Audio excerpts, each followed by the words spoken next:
Patay matapos pagtulungang saktan at pagbabarilin ang isang lalaki sa Antipolo, Rizal.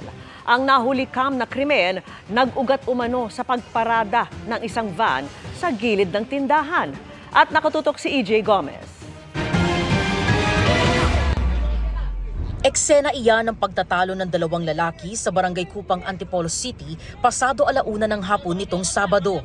Alitan sa parking space umano ang ugat ng kanilang suntukan. Sapul din sa CCTV ng isang tindahan ang insidente. Base sa investigasyon ng pulisya, nag-umpisa ang away nang mag-park ang isang van sa gilid ng tindahan.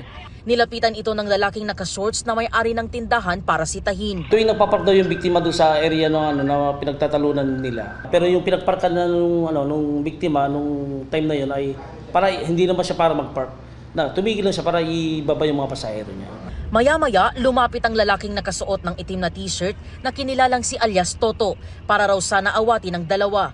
Hindi na nahagip ng CCTV pero sabi ng pulisya, batay sa sinabi ng ilang saksi, na unang manakit ang may-ari ng tindahan. Siya nanakal. Siya nag-umpisa galit na galit. Pagpark pa lang nila, galit na doon sa biktima. Pero kwento ng suspect, hindi siya, kundi ang kainuman niyang si alias Toto ang kaaway ng biktima. Sinakal niyo daw po? Hindi ko sinakal. Tinulak ko siya pabalik na sa sasakyan. Bakit po? Para hindi na nga siya bumaba na sa sasakyan. Para hindi ko sila mag-away. Hindi nagpapigil eh. Sa pool sa CCTV, ang palitan ng suntok ng biktima at ni alias Toto. Pati ang pagkuha ng pamalo ng lalaking may-ari ng tindahan. Maya-maya, nagpaputok na ng baril si alias Toto. Ang tama po ng biktima natin ay bali 3 sa ulo tapos isa sa likod po. 4 na balang pinutok po. Dead on the spot ang 26 anyos na biktima.